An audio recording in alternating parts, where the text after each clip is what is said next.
weekend, the National Policy Institute held its annual conference in the nation's capital. Their movement is broadly referred to as alt-right, but the positions they embrace are white nationalist, supremacists, and many say absolutely racist. Unlike past gatherings, this meeting was energized by the election of Donald Trump. Here is some of what took place at the conference this weekend. Hail Trump! Hail our people! Hail victory!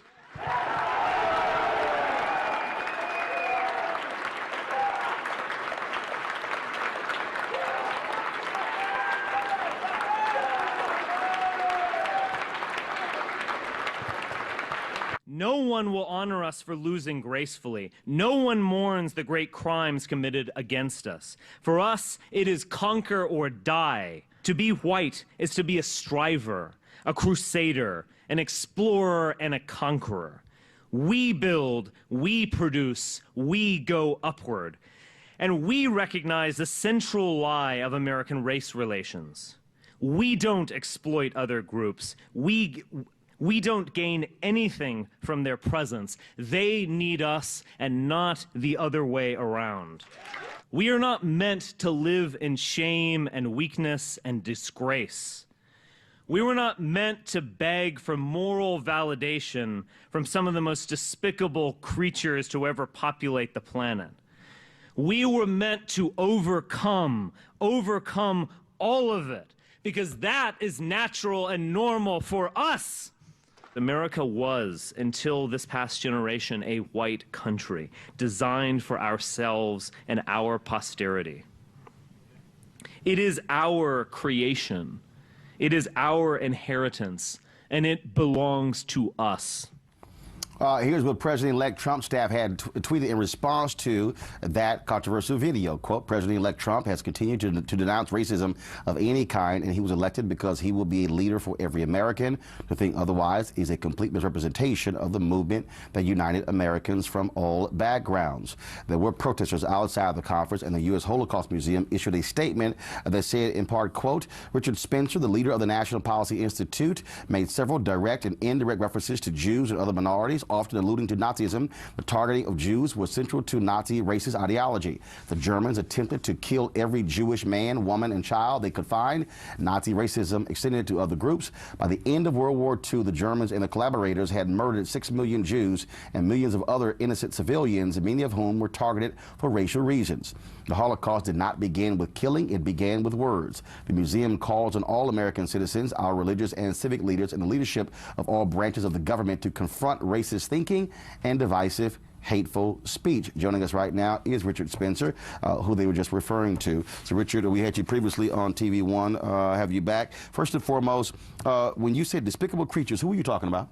I was talking about the lying media that have actually been lying about me for the last 24 hours. So when you say lying about you, what does that mean? CNN claimed that I questioned whether Jews were people and things like that. We published the text of my speech. I did nothing of the kind. They're doing a wild exaggeration. They're worrying about fake news. They're engaging in fake news about me. So why Heil Hitler there? Why the Nazi references? Why? No one said Heil Hitler. No, first of all, when we saw the video there were individuals there who were doing that. We've seen photos as well of individuals at that particular conference who were using the Nazi salute. There's a lot of exuberance in events like this. There's also a lot of irony. The fact is... Of the Nazi salute? Yeah, in the sense when it's done in the context of the alt-right, it's done in a spirit of fun and exuberance. But this is America. Because whenever anyone sticks up for European identity, whenever they say, I want to stick up for us, for our people, they're always called a collection of names: Nazi, KKK, Southern Confederate, etc. I think a lot of people just want to throw it back in their enemies' faces. So it's totally natural for Americans to use a Nazi salute when America fought against the Nazis, fought against what they were all about. Why would you salute? Why would you appreciate that? Why would you not say, no, this is America? You don't do that in America. Again, it's a moment of exuberance. No. You use exuberance. Look, I can't police everyone at a conference. No. What you can say, here's the question. Are you an American? Yes, I'm an Are American you proud to be an citizen. American? Yes, I'm a proud Do citizen. you believe that America should have beaten Nazi Germany in World War II? I wish that we had avoided that conflict. No, you answered my question. You answered my question. Should America have beaten war? You said we should avoid it. Should America have beaten back Nazi Germany and Adolf Hitler in World War II? Once the United States was in the war, yes, absolutely, we have to win it. So if we won it and we beat back Nazi Germany, why would you even say, well, in exuberance, people do that? Why would you not say, as an American, that is not what we do in America? What you're saying is just logically incoherent. I mean, you know, we're talking about a Second World War, and therefore you can't do something in fun and jest. So you believe 5 people or something? No. Actually, hold on 1 second. 5 people. Shelley, play the video again. Play the video. Hail Trump! Hail our people! Hail victory! That's not 5 people. That's more. That's far more than 5 people. But I'm trying to understand, why would you excuse that as if that's no big deal? Oh, it's just sort of in fun. That's offensive to Americans. That's offensive to American soldiers. That's offensive to World War II veterans who actually fought in that war. How do you say, that's exuberance? Because that's what it was, and it's nothing more than that. This is what I would say, is that... Are there any World War II veterans in your family? Yes, actually, Okay. both of my grandfathers. And both of your grandfathers? Yes. Would your grandfathers say, oh, that's exuberance? Yes. Really? Yeah. Right. So your grandfathers wouldn't say, I fought against that. I fought where that's not done in America. No. I don't think most people are like this. It's actually just the liberal media that's in a collective freakout. No, actually, no, it's not a question of collective freakout. If somebody wants to call themselves an American, they would then say, no, that's not American. So also, I want to ask you this here. I'll actually agree. I'll find some common ground here. I do think that the alt-right, we've gone from being a movement that was not connected to the political mainstream, not connected to the political fray. We now are. People are paying attention to us. People are looking at us. And so I actually say yes. We need to start maybe knock some of that stuff off. We need to think of ourselves as a mainstream movement that's going to reach people, because we do have that power. Okay, so here's the call. Are you white nationalists? I don't use the term white nationalist. I like the term alt-right, first off, and I also like the term identitarian, because it gets at what I am and what I believe. And what is that? Identity is at the heart of my ideology. So what's that identity? Race is a foundation of that identity, undoubtedly. Now you know, race is simply a creation of mankind. That's a construct. It doesn't exist. I mean, bottom line is, no, I know who I am. First of all, I'm Roland Martin. I'm a man. Okay. I'm a man. Do you identify as a black man? Oh, first of all, I identify as a man. Okay. Identify as a man. Sexist? No, actually, it's not sexist, because if a person is a woman, identifies as a woman. Okay. So I'm a man. I'm a Christian. Are you a Christian? I'm a cultural Christian. Yeah. What the hell is that? Well, you know, many of us struggle with faith, but I'm part of a Christian. Hold on. You can't call yourself. You can't call yourself a cultural Christian and then say I struggle with faith. Have you professed that Jesus Christ is your Lord and Savior? No, I have in my life. I don't. I mean, look, is this an imposition on me? No, actually, it's an interview. But see, when somebody tells me they're a Christian, and I'm culturally Christian. What is culturally Christian? I grew up in a Christian background. I resonate with Christianity, and so on. Okay, I'm asking again. Have you professed with your mouth that Jesus Christ is your Lord and Savior? I have in my life, yes. Okay, so that means that you're a Christian. So how is it that with what you espouse, how do you find that to be compatible with Christian ideals? Most Christians throughout world history agreed with me that identity matters and that race is real and that they're part of an extended family. Well, it's only this tiny slice of world history, like post-1965, that everyone thinks that Christianity is incompatible with identity. Well, I do not believe that. If you use world history, there were people who actually used Christianity to justify slavery and the enslavement of people who look like me. And so why are you a Christian? Why am I a Christian?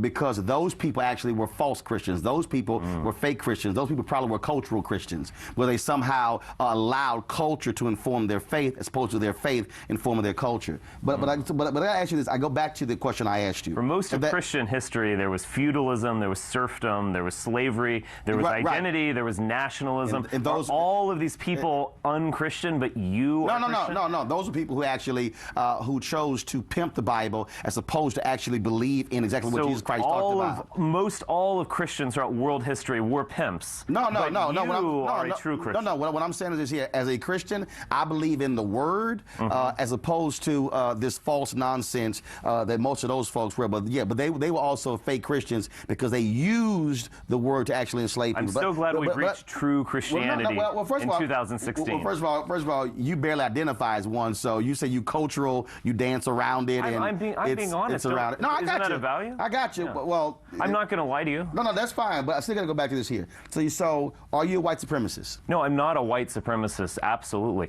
White supremacy means that a white person would want to rule over other people. So you don't want to rule over other people? I absolutely do not. We've had white supremacy in our past, whether you think of imperialism, slavery, colonialism. That's been a disaster. So no, I don't want to go back to that. So what are you trying to go? So what are you saying? Because in your video you said we don't need them, they need us. Who's they? Yes. Who's they? The white people ultimately don't need other races in order to succeed, in order to be ourselves. Absolutely not. So how do you think America became the greatest economic nation without? Not through black people. Oh, it wasn't? It wasn't because of free labor? Are you talking about slavery? No, I'm talking about slavery and also what happened after slavery, which Douglas Blackman talked about, slavery by another name. So I'm trying to understand, when you say didn't need it, how do you think America became the greatest economy that it did? How do you think that happened? Through the genius of Europeans. How was it the genius of Europeans when the fact of the matter is it was actually King Cotton that supplied the economic means for America to do so? And that was a result of free labor from black people. Look, the whole point here is that who creates these systems? Who creates these business models and businesses? Slavery was a business model?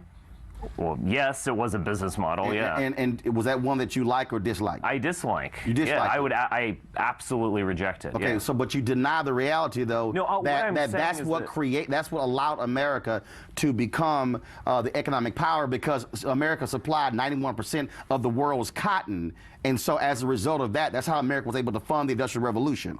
It was because of free labor from black people. The Industrial Revolution originated in Britain, and it originated in the countryside of Britain, where there were absolutely no slaves. I said the money generated from that. But I asked you again, okay? You said we don't need anybody else. No. But the reality is, America history proves you wrong. The fact of the matter is, there is no great America. You can't sit here and talk about that greatness without other people making that happen. We could have figured out another way to pick cotton. Who? I mean, white people could have figured out another way to get cotton. Y'all tried that, didn't work.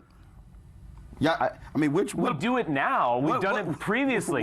I don't know what books you read, but no, that's actually not what happened. But you said y'all would have figured it out, but you didn't. Look, African slavery was an absolute disaster, socially and morally. I reject it.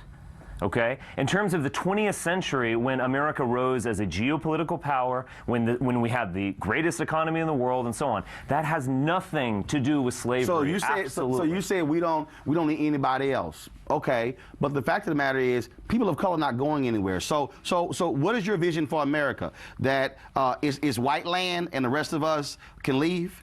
I think that white people, Europeans, formed the core of American identity. So why don't you go back to Europe? You keep saying Europeans. I just said. Being a European isn't just a plot of land. Being a European is about blood and spirit.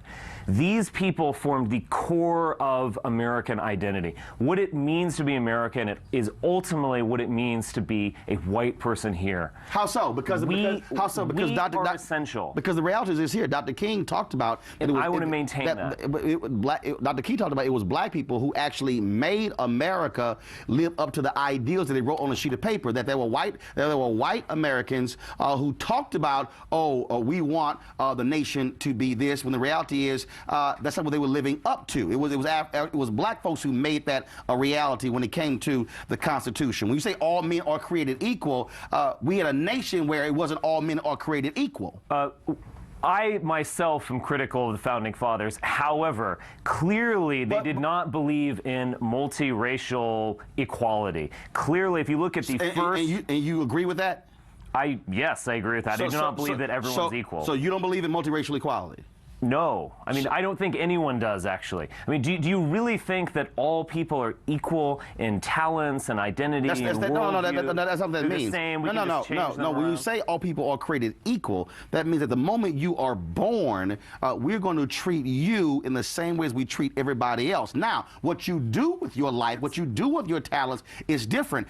There are many areas I'm quite sure I'm far more talented than you. Yes. It doesn't mean that you don't have talent, but what it means is that when you are born, we're going to be treated as equals, equal American.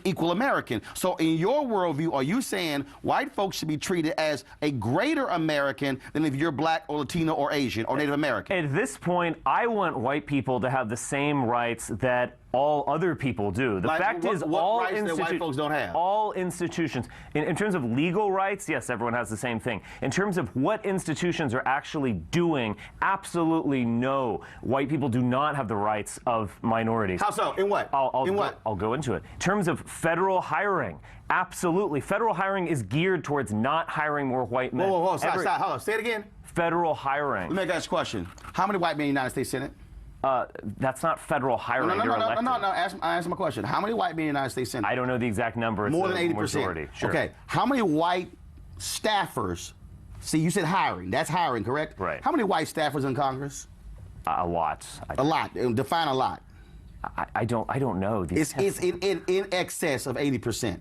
So please show me how. No. That's federal hiring. It's federal hiring. So you say no. Hold up. That's federal hiring. So I'm trying to understand something here. You said like all of a sudden, oh my goodness, it's so rough for us. Do you think that affirmative action is not at play in federal hiring? Actually, hold on. Every department on down. I mean, give me a break. Actually, do you know what the greatest affirmative action policy was in this country? Slavery? No, that wasn't affirmative action. Okay. That was free labor. The great affirmative action policy in America was the GI Bill. And do you know who benefited from the GI Bill? White people. Your grandfathers. Yes. Do you know who did not benefit from the GI Bill? The same black folks who fought alongside in World War II, who also bled for this country, and when they came back. So when you talk about affirmative action, that is the greatest affirmative action bill in the history of America. Do you know who's benefited greater from affirmative action policies? First of all, who created affirmative action? White people, probably. Okay, President Richard Nixon, right. 1969, Arthur Fletcher was there as well. Who is the greatest beneficiary of affirmative action? The greatest beneficiary? I would say African Americans. That's a lie. Okay. Do you have a girlfriend or wife? Yes. Is she white? Yes. She's the greatest beneficiary of affirmative action. White women have benefited more from affirmative action than anybody else in America. Getting That's very a fact. Sexist here, Martin. No, it's not sexist. That's a fact. So the fact is, so when you say affirmative action, white folks. That might be the case. No, it's not might. White women have benefited from affirmative action more than any other group. I'll go with you to that. No. So when you're saying, oh my goodness, affirmative action, why should not getting hired in the federal government? That's a lie. Oh, that's fine. Look, this is what I'm saying. Let's look at Silicon Valley. Every spring, these big companies, Apple, Google, Facebook, will release diversity reports. And they will basically say, we are focused on not hiring white men. Really? Yes. Hold on one second. Look at all the diversity. I'll stay right there. Hold on one second. I'm going to go to a break. See, here's the problem, Richard. This is the problem when you're a smart black man who can read. Mm-hmm. Have you seen their diversity numbers? Yes, whites are underrepresented in these corporations. All right, when we come back, we're going to do a fact check for Richard here when it comes to Silicon Valley, because, see, as y'all know here on TV1, Reverend Jesse Jackson Sr. has been talking about Silicon Valley. I've been right there covering this for the last 24 months. We're going to give him the facts, and we come back right here, News 19 TV1. All right, folks, back with our guest, Richard Spencer, president of the National Policy Institute, says he identifies with the alt-right. Many of us say he's a white nationalist. Richard, we talked about Silicon Valley. According to this report right here from the federal government, top 75 Silicon Valley tech firms. Whites, 47% of the workforce. Asian Americans, 41%. Hispanics, 6%. African Americans, 3%. Now, would women make up? No. So what you're saying is we don't have enough white people in Silicon Valley? No, what I'm saying is white people, those numbers that you just read reveal that white people are underrepresented as a percentage in Silicon Valley. In the population in Silicon Valley, which is exactly what I said. So are white people underrepresented when it comes to Fortune 500 CEOs? No, not in terms of CEOs. Okay, are white people unrepresented when it comes to a board of directors members of Fortune 500 CEOs? Probably not. White people are underrepresented when it comes to corporate offices of Fortune 500 CEOs. This is called moving the goalposts. No, it's not. No, here's the deal. What you're saying is this here, okay, in this sector, oh my God, we only have 47% of white people. So what do you want? You want 70, 80, 90? No, what I'm saying is that these corporations, by their own explicit admission, are trying to hire less white people and less white men. So you're saying, reports. So you're saying they're not hiring people who are the smartest? No, I don't think they're hiring people merely because they're the smartest. So you're upset that you're upset. No, I'm trying to understand. You're upset that 47% of white people work in Silicon Valley, but you have no problem with 90% of the Fortune 500 CEOs being white. I see what you're saying. No, I'm asking yes or no. Do you like and accept that 90%, 80+% of Fortune 500 CEOs are white men? Look, are you cool with that? Yeah. Do you prefer that? Sure. So what you're saying is what you want is you want whites being majority in control of every sector in America. What I want, look, I'm not an economic thinker in terms of politics. What I want are politicians similar to Donald Trump who really want to protect the people here, who don't think just in terms of global population. Who's the people? Who are the people? Right. Whites are still a majority in this country. No. But you said the people. So he's black, she's black, he's white, I'm black, Latino. Are we in the people? Yes, clearly you are citizens of this country. Okay, so if we're in the people, then why can't we also have jobs? I care about the country itself, but I really care about European Americans. Okay, but all of these institutions, these institutions are dedicated to discriminating against people like me. Wait, hold on. By their own admission, they are. If whites are dominating jobs in banking, if whites are dominating jobs on Wall Street, if whites are dominating hedge funds, if whites are dominating NFL owners and NBA owners, if whites are dominating the major sectors, how in the world can you somehow say, oh my God, it's rough for us white people out here? It's not. If you're saying that, how are whites dominating the number of jobs on Capitol Hill? How are whites dominating the number of jobs in the White House? How are whites dominating jobs all across America? And you're saying it's not enough white people, so stop hiring those minorities. They don't need jobs. We got to make sure us white people keep getting jobs. Is that what you're saying? It doesn't surprise me at all that whites succeed. We have succeeded throughout the centuries. We are a people of great genius and ambition. So none of that surprises me. In terms of looking at all of these CEOs, a lot of these are older people. They're from a generation they come from a generation with a very different population. What I'm more worried about right now are younger people. These institutions are actively, explicitly trying to discriminate against them in terms of hiring. How? It's unfair. How? I don't like it. But even worse, How? This is moving towards a country that is not going to be the country that we want. Well, no. We say the country that we want. I'm still trying to understand because you still haven't answered my question. Because Europeans build societies that everyone wants to come to be honest. Okay. Where are the Syrian refugees? Hold on, you said when they're built invading, where are they going? They're going to Central Europe. They're going to Western Europe. You said built. Yes. Who built the railroads in America and allowed for us to have expansion out west? Who built that? Yes, a lot of Chinese people. You said the operative word there was built. Built. Who built? Okay. Who designed them? Who had the genius to imagine railroads? Wait Europeans. a minute. The genius to imagine railroads. Okay. Yeah. But you said Are built. there railroads in Africa? You said yes. You said built. Why? You said us. Hold on. You said okay. First of all, that is absolutely true. First of all, the greatest genius when it came to the building of the pyramids. Do you know what those are white people, by the way. Who are white people? The Egyptians are not African. I'm sorry. Do you know where Egypt is? Yes, it's in North Africa. Okay, stop. Stop right there. You just said that the Egyptians are not African. Are white South Africans African? Wait. Yes, they are African. See, okay, to be African means you come from the continent of Africa. So if you come from the continent of Africa, that's who you are. So that means you're an African. So you do know. Do you also deny science that man originated from Africa? or do you say that's false science? What are you talking about? I mean, what are you referring to? I'm talking Science. archaeology. I'm talking biology. I'm talking science in terms of the where did man originate? Where scientists, white scientists. Egypt was an civilization. I didn't It was say not created by black Africans. I'm sorry. It wasn't. Who created it? People who are white. How are people? You can look actually look at art, and they differentiate between races. I got to ask you a question. How do you from ancient Egyptian art? You do know those were black people. You do know. They weren't. You do know from science you can't get black from white. You can get white from black. You do know when it comes to evolution. What? When it comes. Oh, I see what you're saying. Dude, you never studied science? I see what you're. Yes, I have. No, so but I mean, I'm not a scientist. But are man, you? but man originated in Africa. Yes or no? That is a consensus. Yes. Okay. That's so if out of man, Africa so if here. man originated in Africa, which means that they were Africans, then all of a sudden, when you talk about the amazing works of the Egyptians, they were people of color. I know that's a little rough for you to handle, but I know you want to hold on to that somehow thinking whites built the pyramids, but I'm trying to understand. Yeah, we did. No, you didn't. No, you didn't, because first of all, they were building things in Egypt while white Europeans were still in caves. That's a fact. That's a fact. Okay, sure. But I'm still go back to you insist that somehow that whites are not getting jobs in America in this rough. Are you afraid of competition?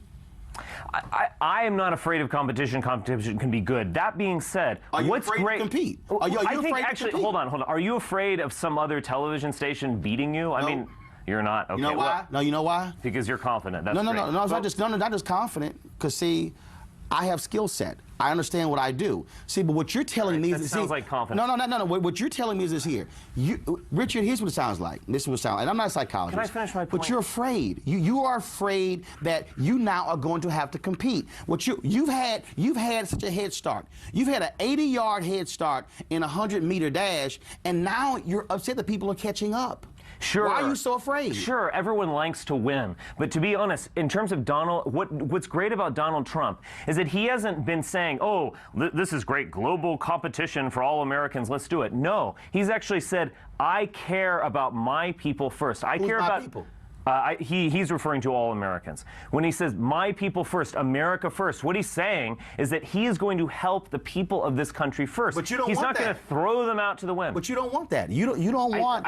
Yes, I do. So you don't mind blacks and Hispanics and Asians, Native Americans getting jobs, doing well. You don't mind that? Of course I don't mind that. Okay, but you're so concerned that oh my God, whites are not getting hired when that's not true. It's clearly whites are getting hired. My claim is that effectively every major institution in this country, from governmental institutions to corporations, are discriminating against whites and white men. When you're majority white, they explicitly they literally talk about it. If you believe race doesn't matter and that we're all equal and so on, then the Apple Corporation should be 65% white. It's not. Hold up. You say it should be 65% white, but if Apple is saying that Asians are tremendously overrepresented. Because maybe if Asians are going and studying in those sectors, that's why.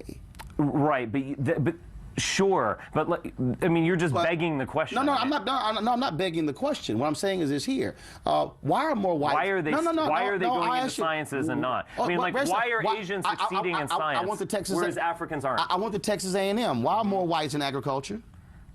We have a natural, tendency to do that. I don't know. No, you don't. First of all, black people actually out there sitting Please picking don't cotton. say black people created agriculture. No, but we damn sure did the work. But here's my whole point here. Here's my whole point, which I'm trying to get you to understand. Okay. If you have more whites who are going into agriculture, again, I'm a Texas A&M University graduate. I grew up in Texas. Okay, where? In Dallas. Okay, which part of Dallas? The white part. Which part? There's a lot of white parts in Dallas. Just Preston Hollow. Yeah. I see exactly where your thought process comes from. That's why you have the white country clubs there as well, because they don't want other people in there. But again, are there black churches, black country clubs? Are the black churches? No, they're black country clubs where you have black people who play. But also, aren't there black institutions that are just for you? No, it's not just for us, because the fact of the matter is, black churches, those are just for you guys. No, actually, no. That's great. But actually, no, it's not. because there are black churches where you can come if you want to, doesn't matter. And just like you have a white church, you can come. That's my point, but that's what it is. So you're factually incorrect. Here's my whole point. When I talk about agriculture, there are more whites who are going into agriculture. Why? Because that's the area they're going into. So if Asians are going into a particular area, that's where they're going. You're begging the question. All I'm saying is, why are Asians succeeding at these technical fields? Because why they're working is in it. Because they're, again, you're just begging questions. Like, at some point... Why are whites succeeding in agriculture? Can you let me finish? I'll ultimately get to this. It's about human nature, and it's about their unique gifts. Asians have a... Unique gifts? Yes, East Asians have a higher, on average, IQ than Europeans. It's remarkable. It doesn't surprise me that they succeed at math. They succeed in science. Oh, that's a terrible stereotype. No, I'm not using stereotypes. It is what it is. All I'm saying is here, Richard. The fact of the matter is here. This is actually why I would want to restrict immigration of East Asians. It's not because I think I'm afraid of them. I actually respect them. I respect their civilization. It's about protecting my people. That's what it's about. But here's the people. When you keep saying my people, then you say all Americans when you're not talking about it. Here's the reality, Richard. The reality is this here. You have to navigate between people you care about and all citizens. Here's the deal, Richard. We're not going anywhere. And see, Richard, it's about to be a little tough for you. About a little tough for you, Richard, because see, you and your people have had a great head start. Tremendous head start. 20-odd Africans arriving in 1619. Who gave us this head start? One second. 16. But see, that's what I'm saying. When you have a head start, it means you're scared to compete. See, I know some other whites out there who are not white nationalists, who are not afraid of competition, who are not afraid of this. But here's the reality. We're not going anywhere. Right. And you might want to suck that up. And I know it's rough. But I suggest what you should be doing, Richard, is preparing your generation for a world of competition where you have to where you don't get the head start your mom and daddy gave you, that you're going to start maybe not 80 yards ahead, but 30. But you know what? You may want to train harder because we're training harder, and we're going to catch up. We're going to win. And also, you're not going to win, Mr. Richard. Martin, I want to tell you, you've got to prepare yourself. You've dealt with a bunch of guilt-ridden, silly whites all your life, and we are waking up. We are recognizing who we are, and we see an amazing future. Richard, so you better get ready. I'm going to tell you right now, Richard, here's the deal. 1619, 20-odd Africans arrived, Fort Comfort, Virginia, okay, 1619, 397 years ago. Trust me, we're resilient. We're not going anywhere. And I'm going to tell you right here, and as my frat brother Vertner Woodson Tandy said in 1937, we will fight until hell freezes over, and then we will fight on the ice. You better go work out, because you got to fight on your hands. Thanks a bunch. Oh, to be a white congressman in America. Iowa's Steve King continues to showcase his white nationalist beliefs in response to a tweet he posted over the weekend that drew major condemnation from Republicans and Democrats, even though two of the black Republicans in Congress have been quite silent on this. Y'all, other people's babies, he's talking about y'all. In an interview with an Iowa radio station on Monday, King took issue with recent comments made by Univision anchor Jorge Ramos about whites becoming the minority in America within 30 years. Jorge Ramos' stock and trade is to identify and try and drive wedges between race and ethnicity, I should say, to be more correct. And when you start accentuating the differences, then you end up with people that are at each other's throats. And he's adding up Hispanics and blacks, and he predicts will be in greater number than whites in America. I will predict the Hispanics and the blacks will be fighting each other before that happens. Boy, that's stupid. Later, King went on Tucker Carlson's show on Fox News to discuss, again, the controversy. And it's no shock that Tucker Carlson would defend Steve King's racist tweets and his white nationalist views. We're at this place now in America where we're seeing people marching in the streets that are pushing back against the American culture and the American civilization. And it's troubling to me that over the last 25 years, we've essentially phased out the promotion of assimilation, and we promoted instead multiculturalism and diversity as if it were our strength. And in fact, they're using it now to divide us, and that's what Barack Obama did throughout his presidency. Everything you said, I think, is defensible and probably right. The problem with the tweet was that it suggested there's a racial component to American identity. Well, there's no shock Tucker Carlson would say that. But if you want to understand Tucker Carlson, if y'all want to understand what it means to be white in America, he had a failed show on PBS canceled, failed show on CNN canceled, failed show on MSNBC canceled, and he still got another show on Fox News. Boy, it must be good to be a white man in America to have that many failures. Show me somebody black or Hispanic who had 3 shows that got canceled and got another one, or even 2, or even 1. All right, joining us from Whitefish, Montana, white nationalist Richard Spencer, president of the National Policy Institute, Radix Journal. Of course, he also is alt-right leader. So, Richard, you must love Congressman Steve King because he's right up your alley. Right. Steve King said nothing wrong, and he said a lot right. Like what? Well, the basic concept of his tweet, his offending tweet, which is we cannot build a civilization with other people's babies, is exactly correct. And that is European civilization is intrinsically linked to Europeans. It is not some free-floating value system that we could project onto other peoples. It is ours. It comes from us. Richard, you're in Whitefish, Montana, right? That's where I am right now. Yeah. Which country in Europe is that located in? Oh, not this again. No, but you keep saying European values. I'm asking again, are you in Europe right now or are you in the United States of America? Roland, when I say a word like Africa or Europe, that can both mean the continent, that is the geographic place, or it could mean the race of people who emerged, who evolved on those continents. Oh, gotcha. So, okay, all right. I'm when just double checking. European, it is a reference to white people. Gotcha. Okay, but you could just say white people because you could actually be white and not from Europe and still be called. So that's what I'm trying to understand. Right. So also, but here's what's interesting: when you talk about other people's babies, you do know that there have been significant advances in this country as a result of other people's babies being in this country. You look at what's happening in Silicon Valley right now. You look at, of course, the African-American experience. In fact, when you talk about even white folks who came from other countries, y'all also came from somewhere else. So you're other people's babies. Yes. I mean, yes and no. I mean, look, in terms of just Silicon Valley, that idea that you just put out there. I mean, 95% of the entrepreneurs who are, really successful, multimillionaires under 40, 95% of them are white. In terms of, look, all of these amazing inventions and things that have changed our lives, I mean, these are derived from our people. Who's our people?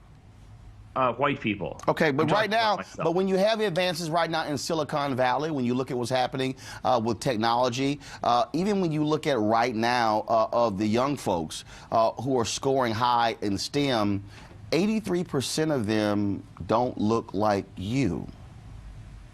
So our future actually is pretty bright because of other people's babies. And here's the other piece, Richard. We're not going anywhere. It doesn't So y'all matter. might want to, but here's the deal. You can't blame black people and Hispanic people because white people in America, one, stopped having babies.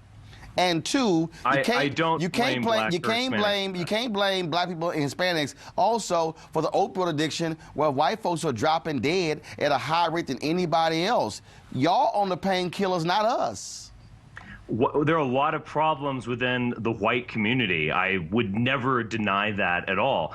The fundamental point, and this is the point that was truly radical and truly right about what Steve King said, is that culture and civilization are intrinsically connected to race. Indeed, they're derived from race. What culture is that? So sure, we could have a ton of intelligent Asians or Indians come to America and do great in STEM or whatever, but they're going to create a different culture and different civilization. But here's the deal, though, Richard, let me ask you a question. That's an idea that he put forward, although he wasn't really able to articulate it and stick with it. Well, if he also said later that, we need to adopt the world's children and turn them into Americans and things like that. So Steve King, not everything he said is correct, but in that tweet, the reason why it became a controversy is because he was getting at something, that this is our culture. Well, actually, here's the deal, though. You don't actually have a culture without other people in this country. You don't have one. I mean, without other people's babies. When you say our culture, you don't have it. Well, I mean, okay, I can tell you, without black folks in music, you don't have a culture. When you look at food, when you look at dance, see, when one says culture, that means a whole lot of stuff, and not what you're talking about.